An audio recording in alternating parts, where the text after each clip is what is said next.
All right, guys, happy Wednesday morning. It's still just as strange being in here in a empty school as always. Um, so, second. 5-1, or topic 5, the last topic in micro. Again, topic 6 will not be on the test, so we aren't going to worry about that one. Will not be on the AP test.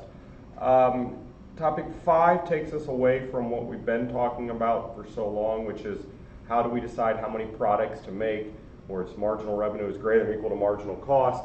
Instead now in chapter 5, we're looking at how many people to hire, or how many machines to rent, or how much land to use. Okay? And the key word in here is the factor market. Okay? Remember way back when we talked about our 3 factors of production: land, labor, and capital. Okay? So those are our 3 factors: land, labor, and capital. In other words, sometimes these are called resource markets, the resources used to produce a product. So instead of how many products do we make, how many resources do we use to produce a certain product? Okay? For topics 5.1, 5.2, 5.3, we are going to assume that these markets for these factors of production, for these factors, are perfectly competitive. Okay? Most of the time, we're going to be talking about this factor of production, which is labor, just because it's the simplest to understand, because we use it the most, and it's just how many people do we hire. Okay?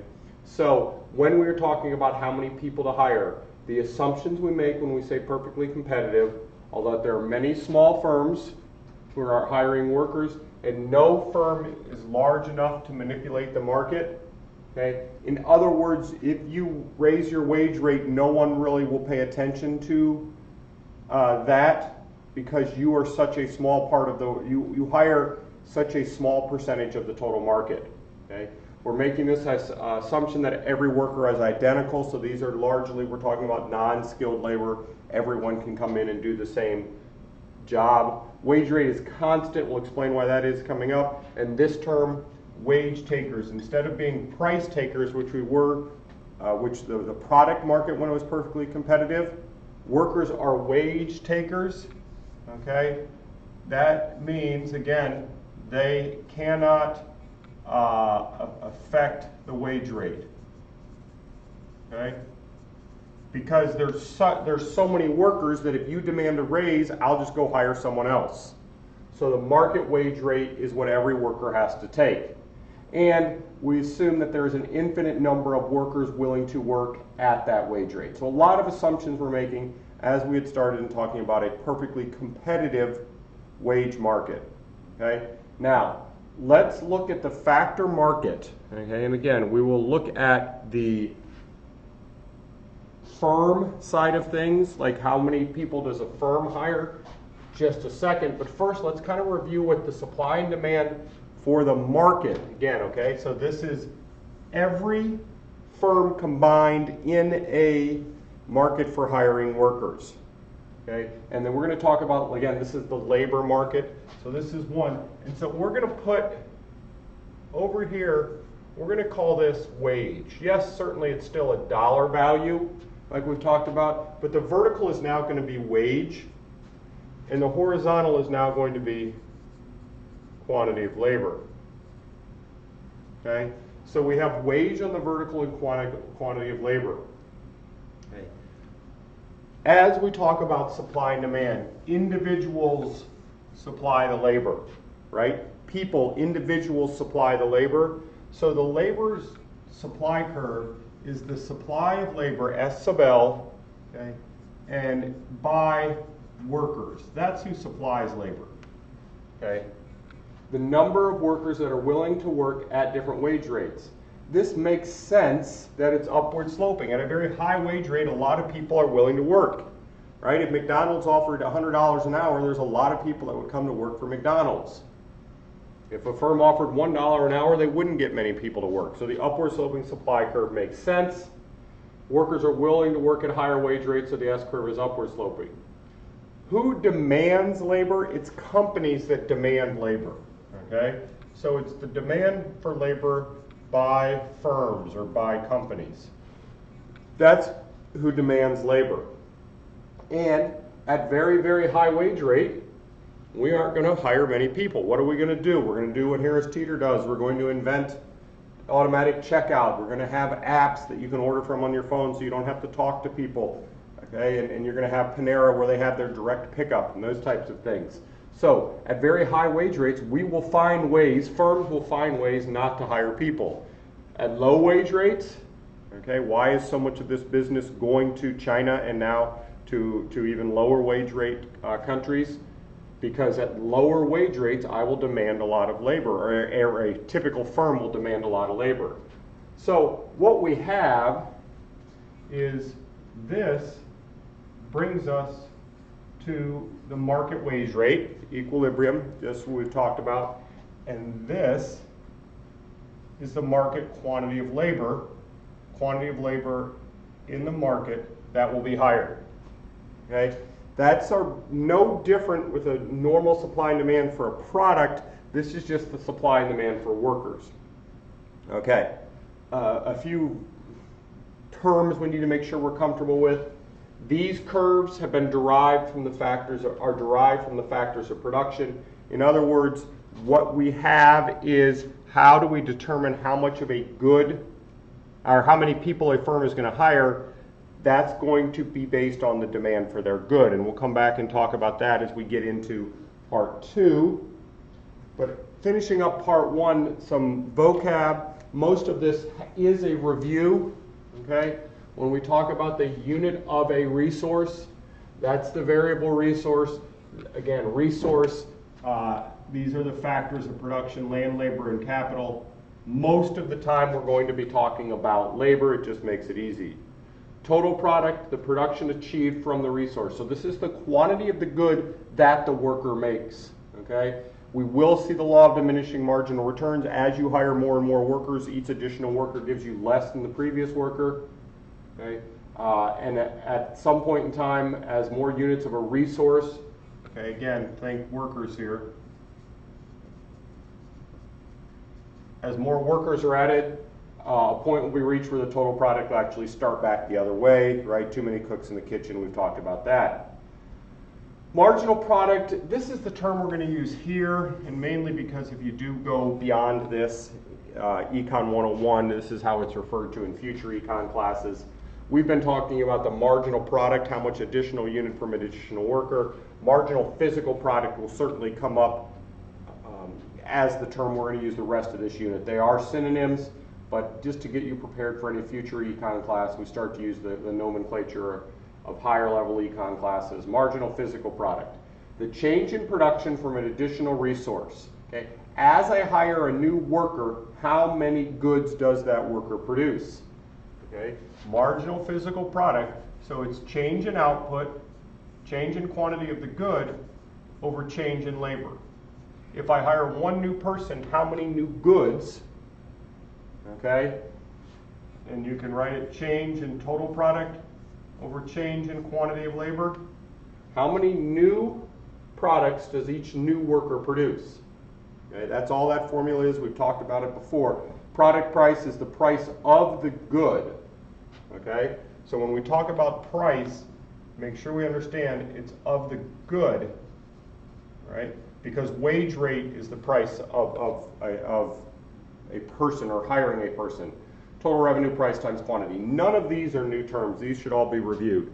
The big term that come out of this, and the new one we need to make sure we understand, is this term, marginal revenue product. Okay?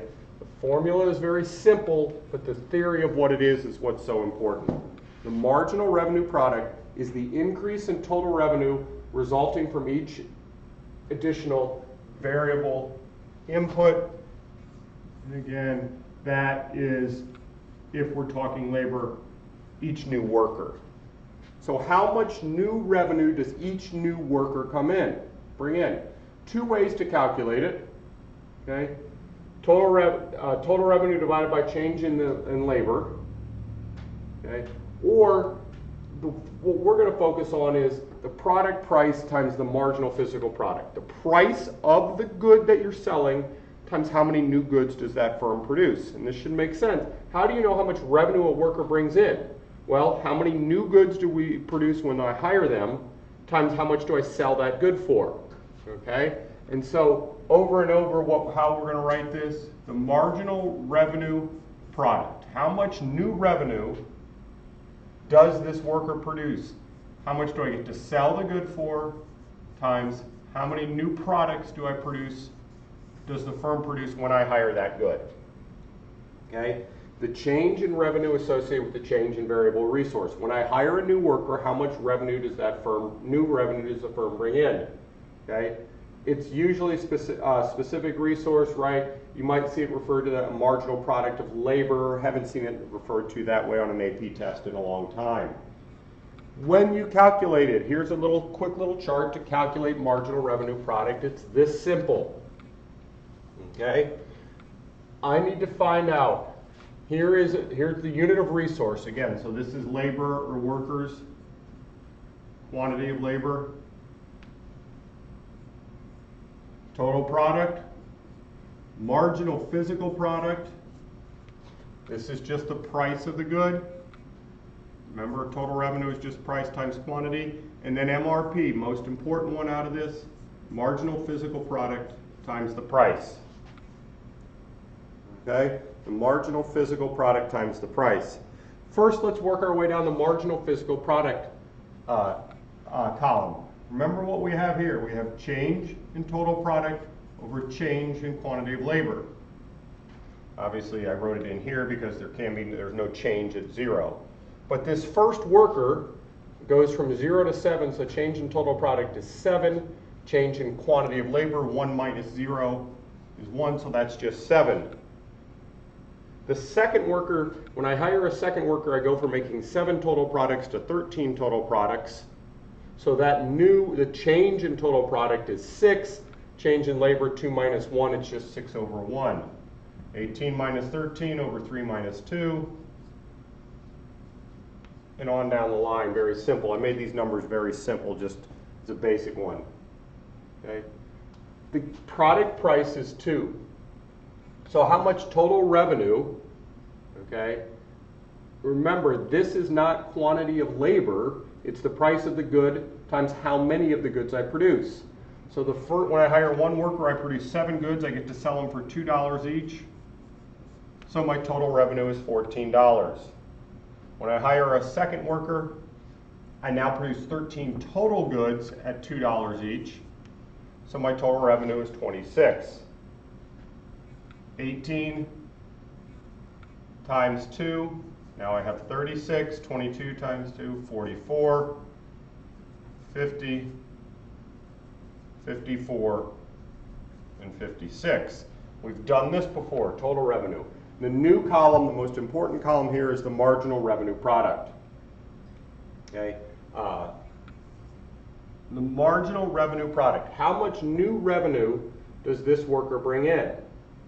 Well, the first worker produces 7 new goods, marginal physical product, at $2 each. So the first worker brings in $14 new. Okay. The second worker brings in 6 new products, or I produce 6 more products when I hire the second worker. First produced 7, the second produced 13 total, so 6 new at $2 each. So that worker brings in 12.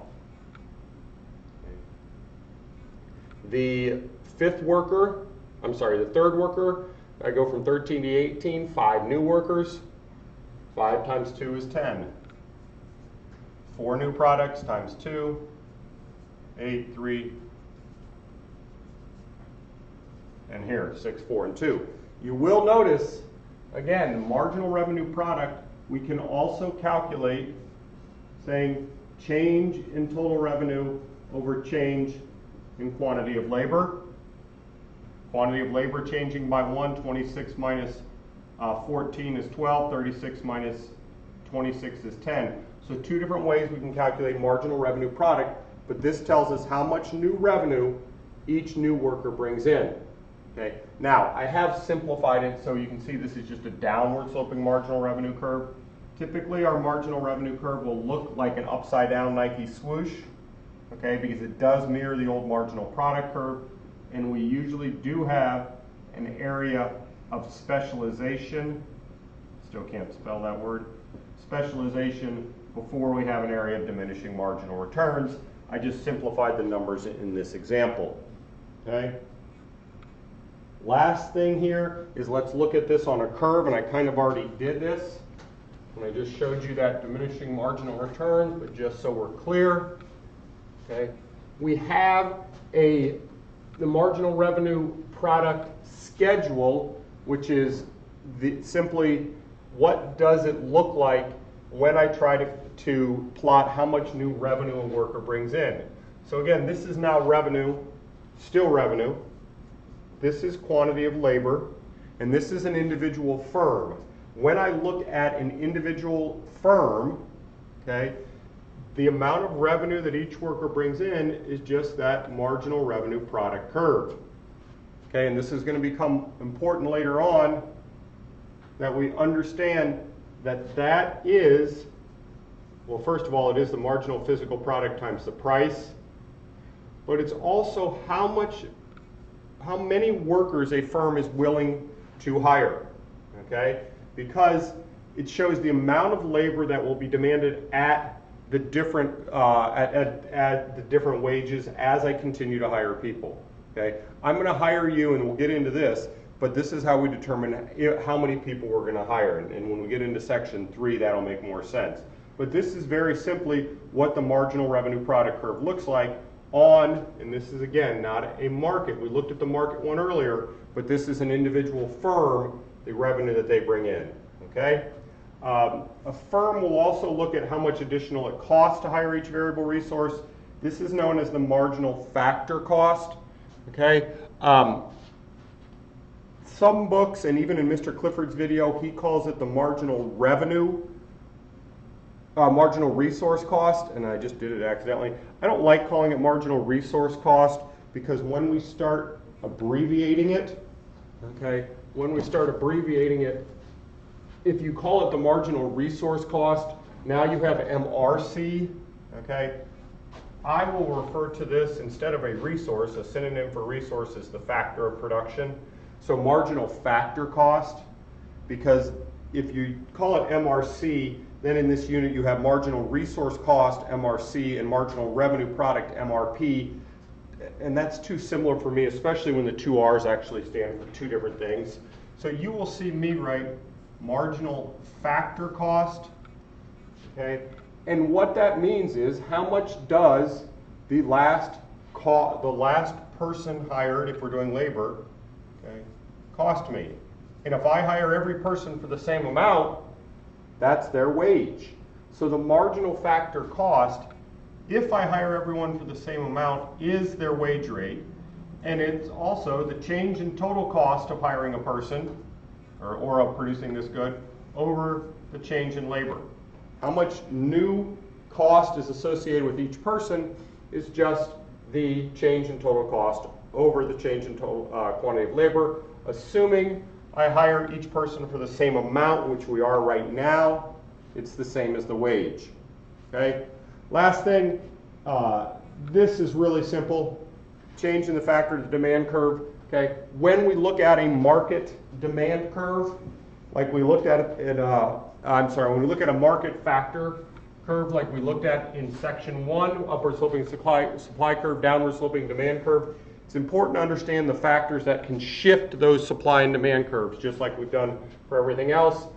First thing is this term, derived demand, okay? The demand for labor is derived from the demand of the goods.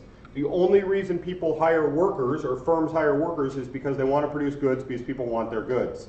So make sure you understand what this means, derived. It comes from, the demand for labor comes from the demand for the goods, okay? If there's a significant increase in the demand for pizza, what's going to happen is people are going to need more of the inputs required to make pizza. They're going to make more cows, more milking machines, more veterinarians, more vet schools, all these things required to go into producing a good cheese that goes into cows. All these factors of production, I mean not cows, into pizza, all these factors of production are going to be needed. Okay, no need to really spend a ton of time on these, so I'm going to zip through the end of 2 really quick. What shifts resource demand curve? Okay, the number one thing, the thing that comes up over and over is demand for the product. Okay, if the price of the product goes up, people are going to produce more of that good. If I want to produce more of the good, I'm going to need more people. Change in productivity of the resource, right? If each worker is able to make more goods, then it makes more sense. Again, assuming an infinite demand for my good, if I can sell as much as I produce, then I'm going to produce more of the good if each worker is more productive. Price of substitutes, right? If robots are suddenly cheaper than they used to be, I'm probably going to use more robots and less people. What shifts the supply of labor? What shifts the people willing to work? Number of qualified workers. If we have a better trained workforce, if we have workers with more ability, that puts more workers in the workforce. Government regulations, licensing. The harder it is to get approved to work in your field, the less workers that are going to be available because they don't want to spend the time. Why are there so few doctors? Because it's very tough to be a doctor, thankfully. And then leisure time and societal values. Do people value leisure time or do they value work? World War II, everybody went to work. We see the influence of women entering the labor market, also obviously shifting the labor supply curve. Okay? Almost need to get into topic 3 before we're doing any examples. So I think I'm going to come back, take a break, come back, and then do topic 3 also. I know it's a little different doing this many notes together, but I think it's important just to get all the concepts out of the way, and then we can spend some time doing some examples.